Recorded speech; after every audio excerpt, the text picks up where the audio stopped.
Welcome to Emerson Jeffery's senior exhibition.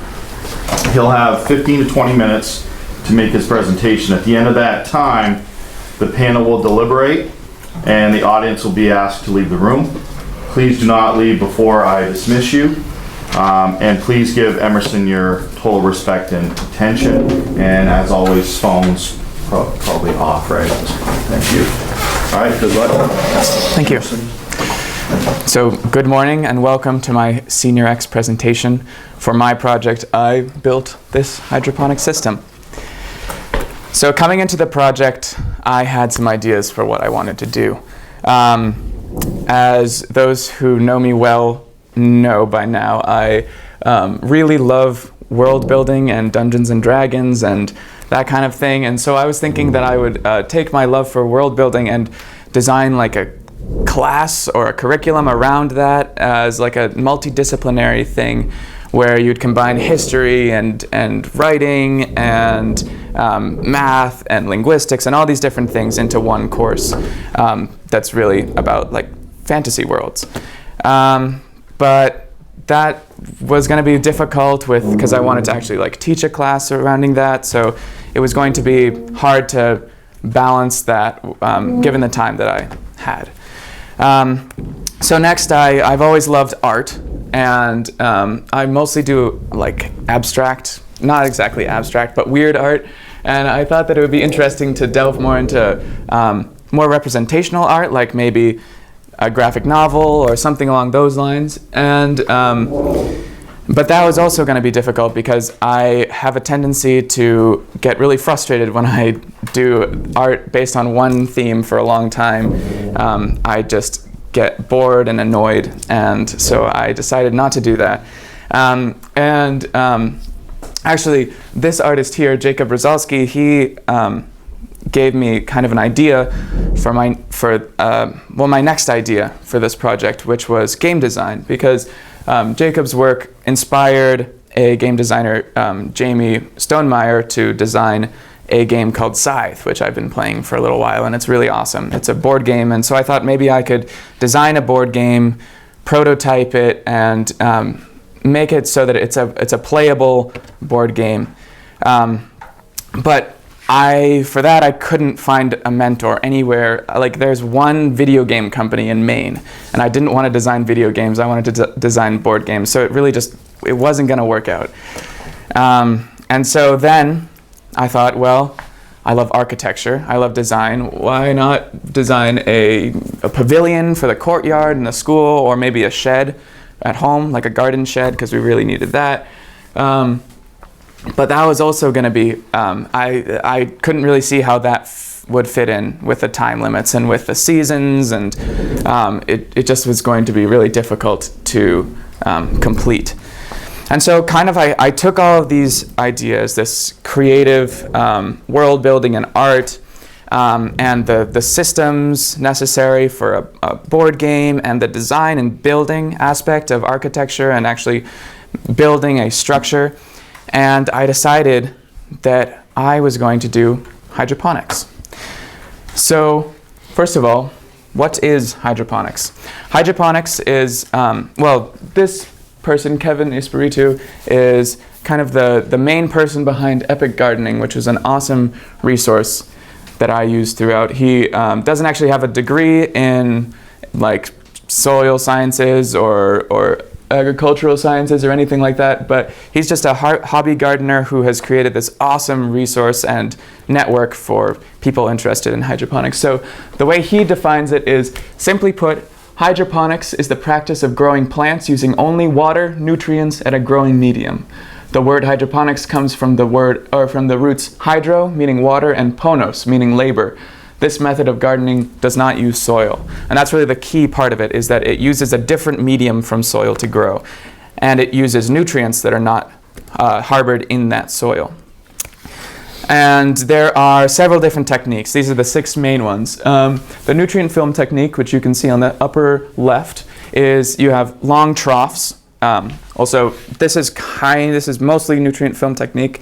You have troughs where a nutrient solution passes along the bottom, and the roots in these areas reach down and suck up the nutrients from that solution.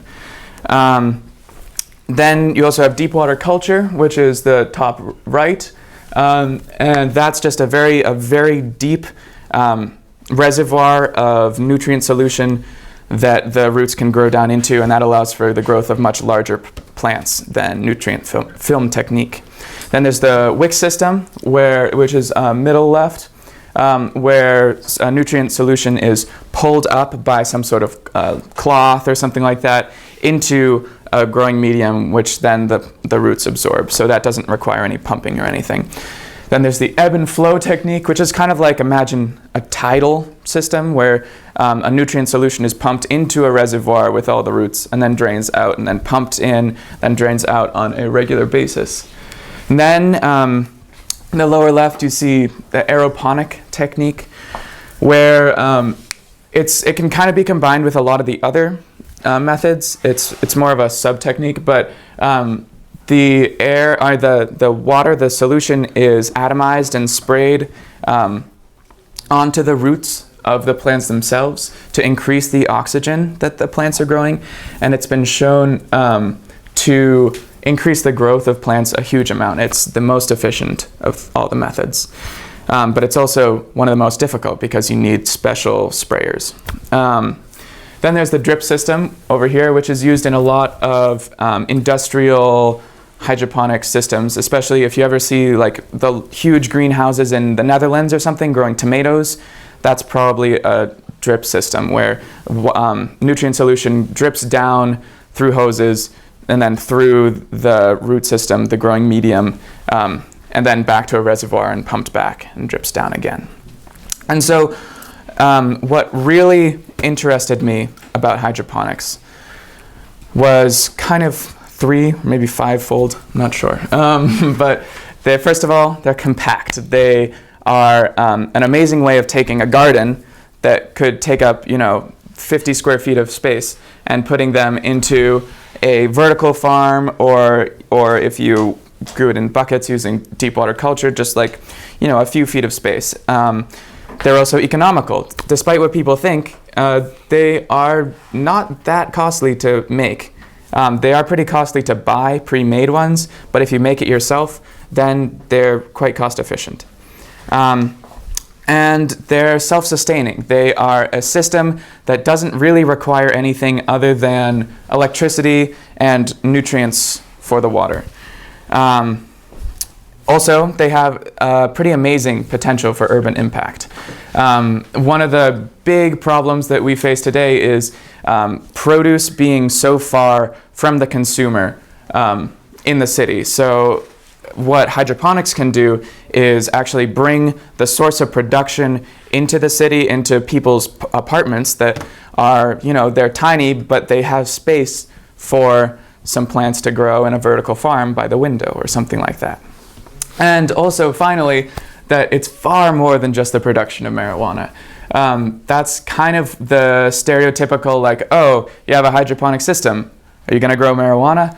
But actually, it's been used a whole lot for some amazing, progress in agricultural and horticultural fields. Like down at Hannaford's, you can buy a hydroponic tomato grown here in Maine, or multiple if you'd like.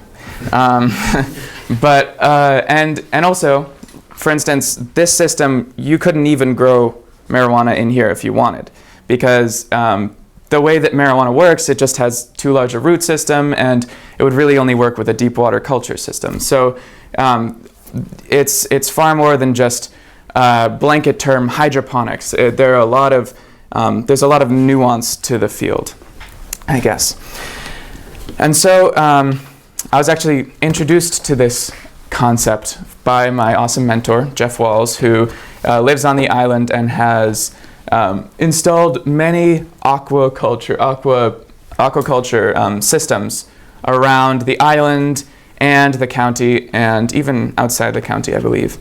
But the difference between hydroponics and aquaculture, or aquaponics, is that hydroponics, you're inputting nutrients and it is going through and the plants are growing.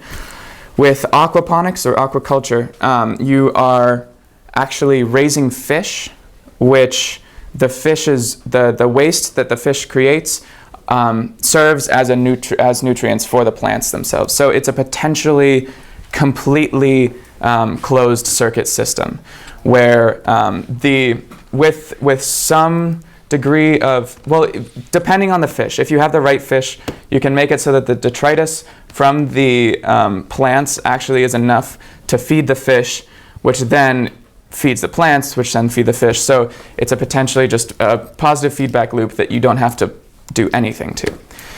And that was really amazing. And Jeff thought that maybe that would be a cool thing to incorporate into my project.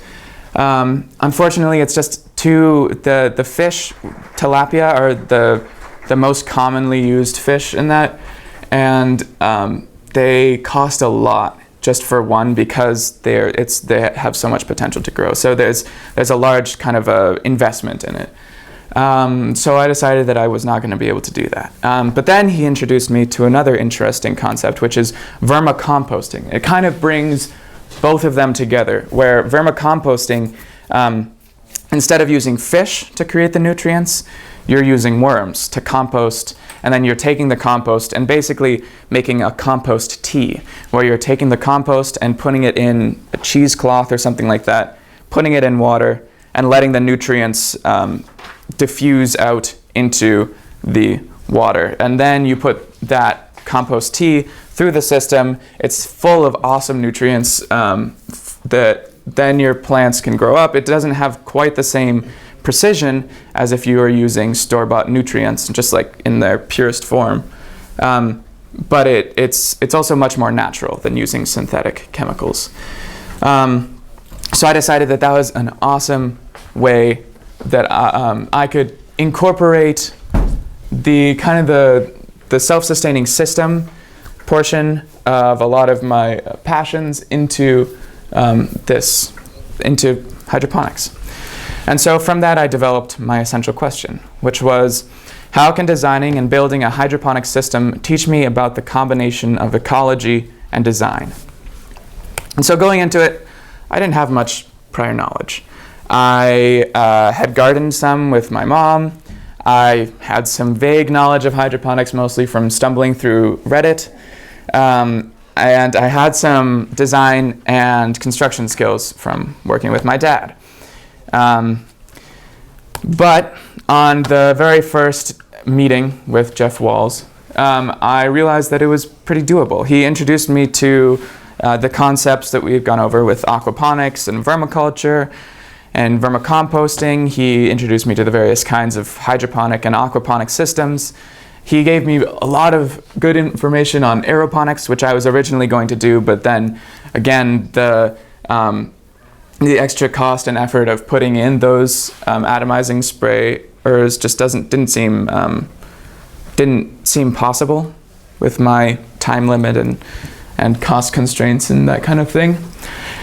And he just generally gave me a huge amount of resources. And so, leaving that meeting, I started my design. So I had some inspiration going in from a Reddit post that someone had made on r/hydro, which was this -5.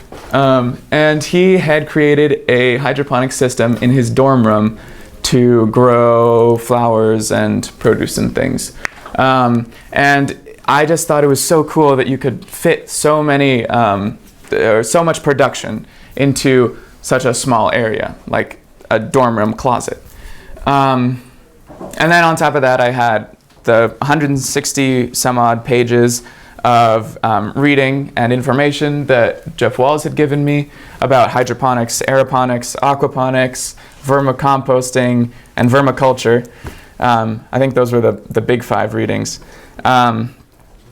And I also had a rough goal. I wanted to design a hydroponic system for the schools to hopefully incorporate composting food waste from the cafeteria into using the compost in a hydroponic system, and then the produce could go to the cafeteria, and there could be a more of a feeling of, I guess, I don't know, ecological integrity in the school.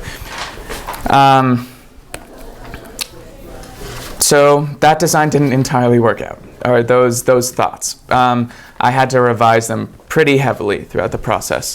First of all, I realized quickly that it was not going to be able to be at school. Partially because of size restraints, partially because of location restraints, and partially because I didn't really feel right giving essentially a prototype to the school and saying, you know, like, it may be leaky, it may just suddenly stop working all of a sudden, here you go. And I also realized that I originally was hoping to do about 15 plots, but I read in one of the pieces of information that Jeff gave me that the plots should be, the farther apart they are, the more productive they are.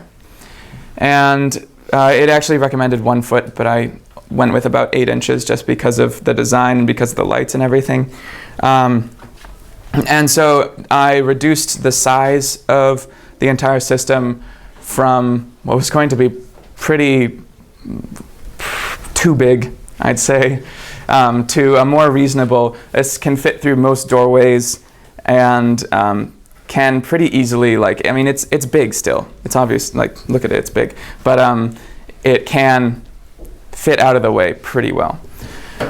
And so I decided that I would incorporate some follow-up instead of having it at the school. I would go back to the school after I had grown some things with it and say, here's what I would recommend. If you're going to have a hydroponic system using vermicomposting, here's what I would recommend for the type of system, for the specifics of the system, that kind of thing. And so I started building. The 3 main parts of the system were the structural, basically the wood, and I guess this PVC and the chain. Then the piping, which is all of the PVC and the clear tubing, as well as the basin. Yeah, the basin and the pump, and then the electrical, which is all of these grow lights, the power strip over here, and the pump in the basin.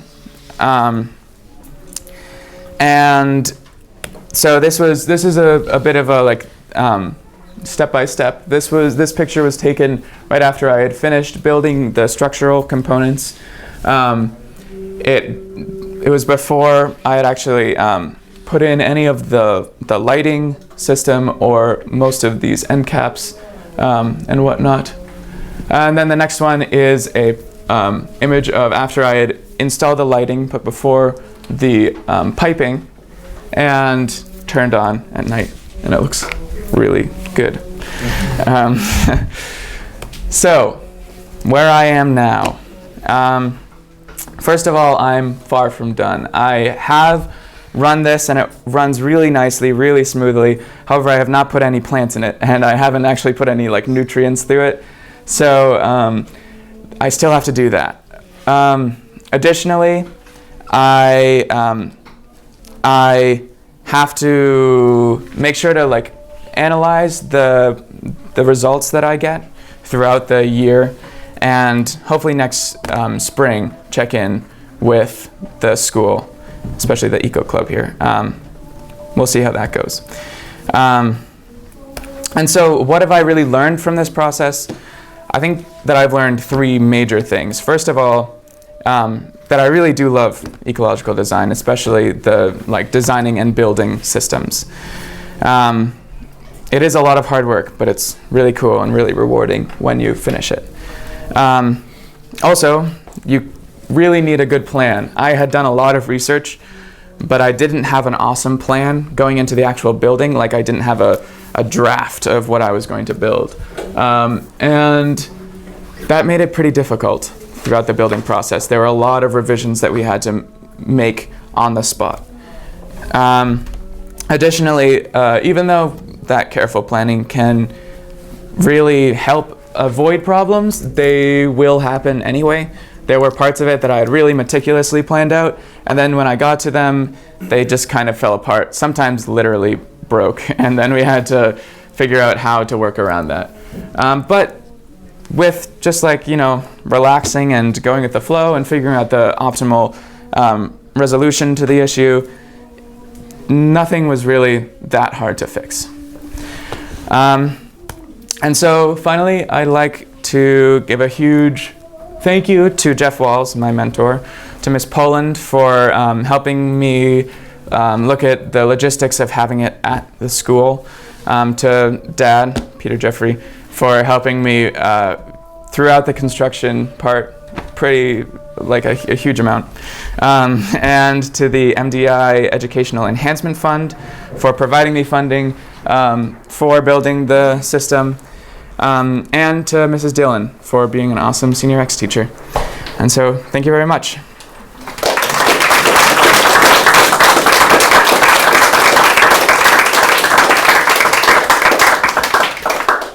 Okay, at this time we're going to open it to the panelists first to ask questions, and then we'll open it up to the rest of you once we're finished. So, panel, if you have any questions. Emerson? Yeah. Could you repeat your essential question for me again? Sure. Let me just find it. How can designing and building a hydroponic system teach me about the combination of ecology and design?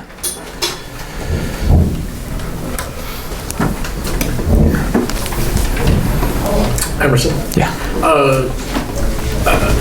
What would you say in that statement is like the biggest element or interest in what you've realized or accomplished? The biggest thing that I've accomplished? Within that statement. Within the essential question. I'd say that the biggest thing is because I'm hoping to actually pursue a career in ecological design, especially in architecture and also in food systems and things like that. And so I think it taught me that it's doable primarily. It's a daunting process to imagine taking nothing or scrap materials and scratch materials and building up a entire system which can grow food with practically no input. But I learned from this project that by just working through it iteratively, it is a very doable process, and though difficult, it's doable. Thank you.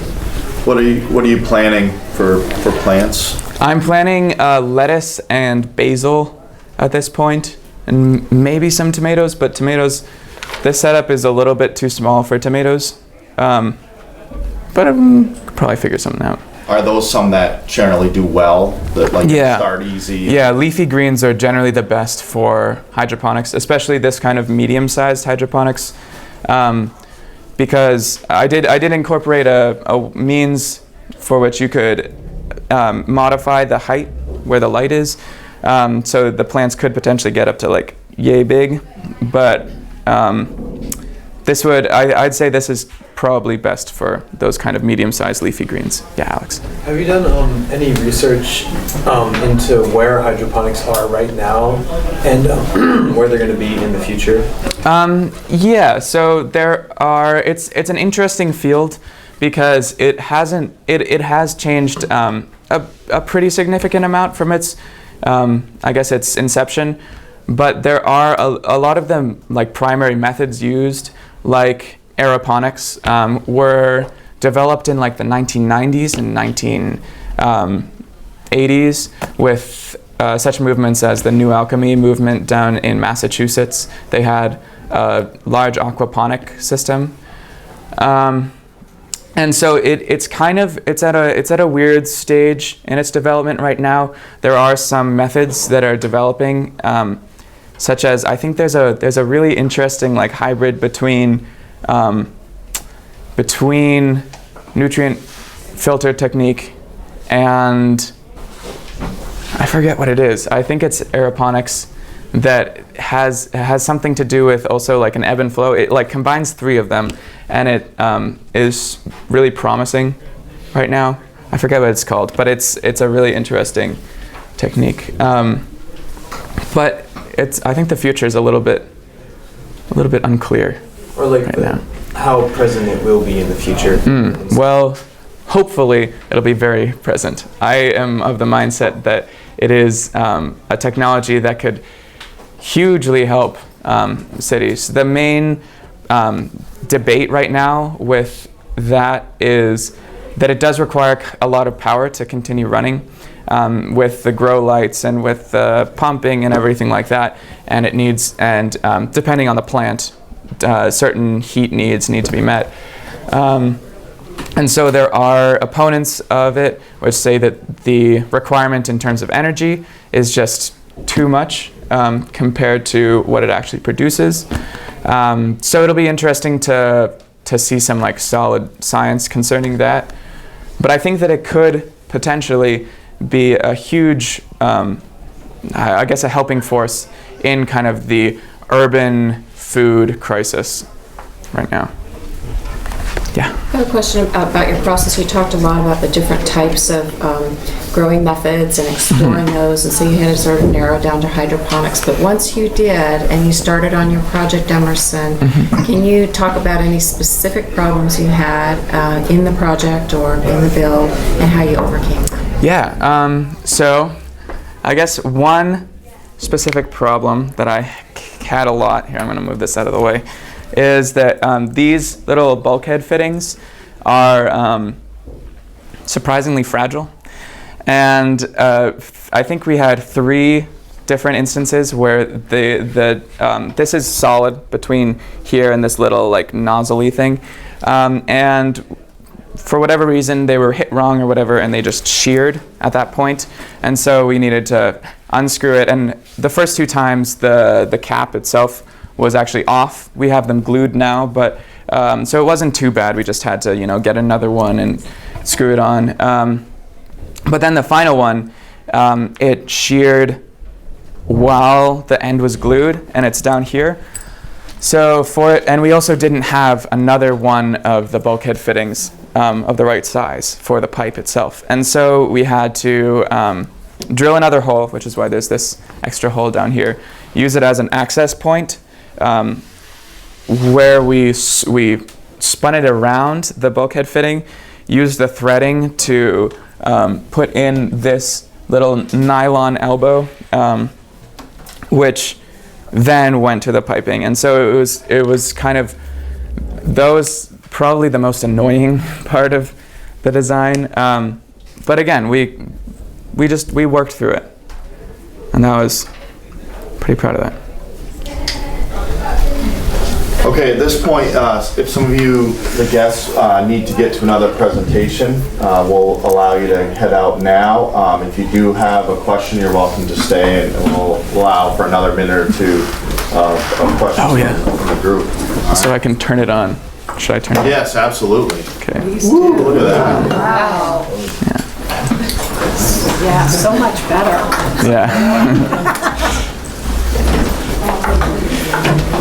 And the pump would be also hooked up to here eventually. But. Yeah, could you explain like how that works? Yes. Like, where the plants are. Yeah. So Water is. The plants are in. I actually have some growing medium here that it's all recycled glass actually, but it's not sharp. And this would be in these little grow baskets. The plants' roots, the plants would be like seated in these baskets in the medium, and then they'd be in these 9 points here, and the basic flow of the water, the nutrient water, starts in this reservoir, which this is kind of a temporary reservoir, but.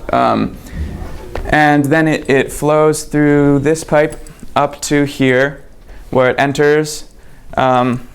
It passes through. There's an amount of aeration that occurs also, so it's the water is well oxygenized.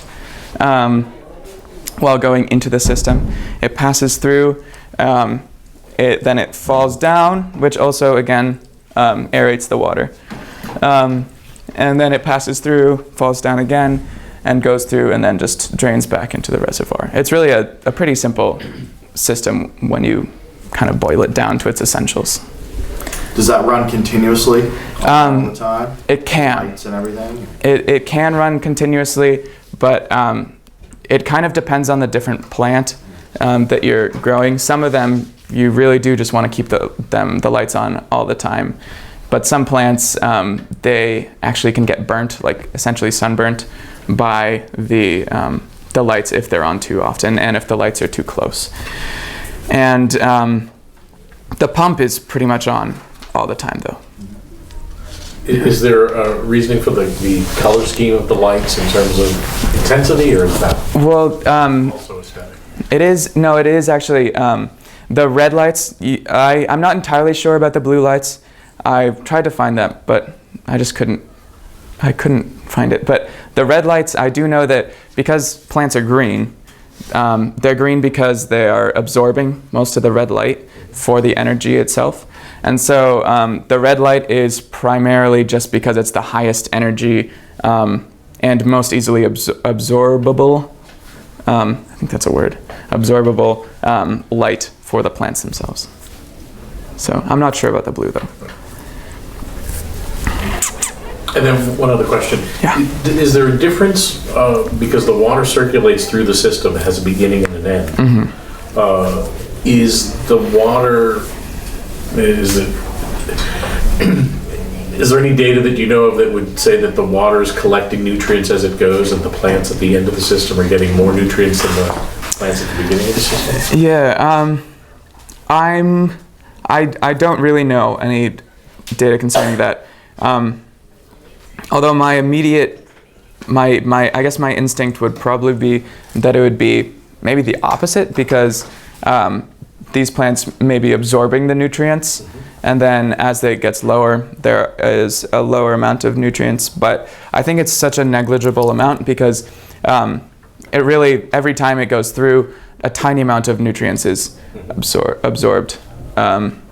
So I think that when you get down to it, there's not a huge amount of difference in terms of nutrient absorption and levels, and the different levels.